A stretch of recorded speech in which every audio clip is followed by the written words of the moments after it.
Magandang buhay sa inyong lahat. Today in Philippine History, Hunyo 5, 1899. Ang video explanation natin ngayon ay patungkol kay General Antonio Luna. Bakit kaya siya pinatay ng mga sundalo ni Aguinaldo? Tara, alamin natin kung ano ba talaga ang sanhi ng kanyang pagkamatay. Okay, ipapaliwanag ko sa inyo. Noong Hunyo 5, 1899, si General Antonio Luna, isang kilalang general at leader ng Revolusyong Pilipino, ay pinatay sa kalabotoan ng Beisiha ng manatawan ni General Emilio Aguinaldo. Ang pangyayari ito ay nanatiling controversial at pinaalalalang pa rin hanggang ngayon. Ayon sa mga ulat, si General Luna ay tinawag ni Aguinaldo sa isang pulong sa kalabatuan. Pagdating ni Luna, sinabihan siya na umalis na si Aguinaldo. Nagalit si Luna dahil sa pagkapahiya at habang paalis na siya, sinalakay siya muna sa likuran at sinugatan ng bolo. Nakipaglaban si Luna nulit, napapalibutan siya ng mga kalaban. Nakatakas siya sa loob ng simbahan.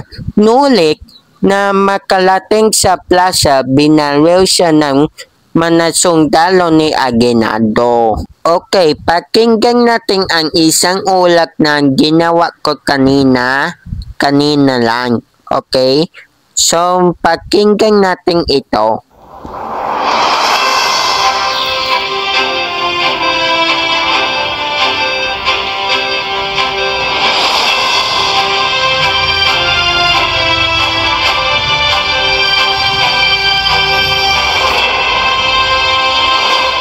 Noong November 23, 2018, isang mahalagang balita ang lumabas na nag-ulat tungkol sa nagtapo ang telegrama na nagpapatunay na si dating Pangulong Emilio Aguinaldo ang nag-utos kay General Antonio Luna na pumunta sa kalabatuan.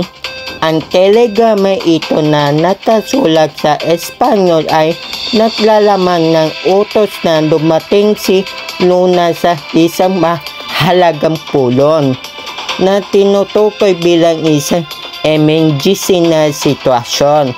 Ito ay naganap isang araw bago ang pagkamatay ni Luna noong Hunyo 5, 1899.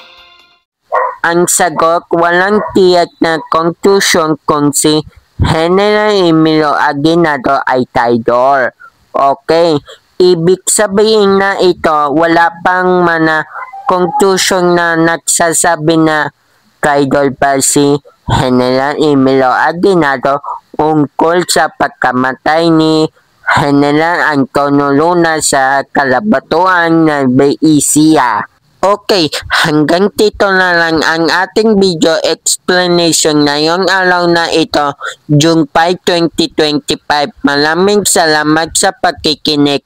Tandaan, importante ni may alam, so paalam!